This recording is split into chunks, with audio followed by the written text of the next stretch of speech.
Students, class 9th maths NCERT exercise 1.1 का question number 3 का solution यहाँ पे हम देखने वाले हैं।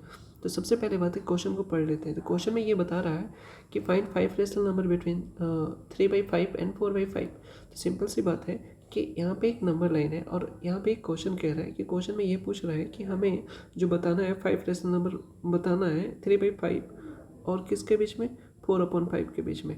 तो इसको हम सॉल्व करेंगे। सिंपल सी बात है कि हम ये बात जानते हैं कि कोई भी दो रेशनल नंबर को हम कंसिडर करते हैं, इन दोनों के बीच में जो नंबर ऑफ रेशनल नंबर होते हैं वो कितने हो सकते हैं, इनफाइनाइट हो सकते हैं, बहुत सारे हो सकते हैं। बट हमें मतलब क्या है, हमें मतलब केवल 5 से पता करना है, यानी कि नंबर ऑफ रेशनल नंबर, यानी कि बेसिकली n का वैल्यू कितना पता करना है हमें, जो 5। और n क्या है कि किसी भी दो रेशनल नंबर के बीच में हमें 5 रेशनल नंबर पता करना है, इतना पता करना है। तो रूल्स क्या होता है कि, तो रूल्स ये कहता है कि जो भी रेशनल नंबर के बीच में पता करना है, एक 3/5 हुआ और दूसरा आपका क्या हो गया, 4/5 हो गया।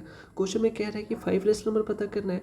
तो हमें क्या करना होता है कि n+1 से न्यूमरेटर एंड डिनोमिनेटर को मल्टीप्लाई कर देते हैं, और मल्टीप्लाई करने के बाद उनके बीच के रेशनल नंबर से ही हमें पता करना होता है। तो n का वैल्यू कितना था, 5 था, और +1 कर देते हैं, बेसिकली 6 आ गया।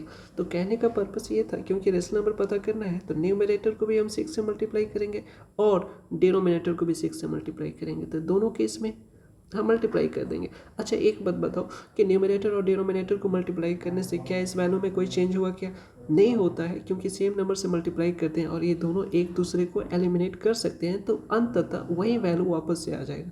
तो इसको मल्टीप्लाई करने के बाद कितना है, दैट इज 18/30, ये पहला हो गया। और सिंपल सी बात, जब हम इसको मल्टीप्लाई करेंगे तो कितना, 24/30 हो गया।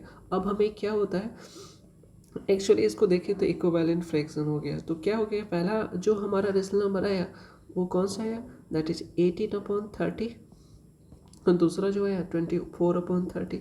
और इसी 18/30 को हमने क्या कहा था, 3/5 बोला था, और इसको हमने क्या बोला था, 4/5 बोला था। और इन्हीं दो रेशनल नंबर के बीच में हमको रेशनल नंबर पता करना है।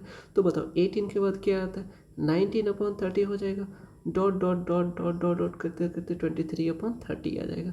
तो कहने का मतलब हो गया कि इन दोनों के बीच का जो रेशनल नंबर सोचेंगे वो ये होंगे, 19/30, 20/30, 21/30, 22/30 एंड फाइनली 23/30।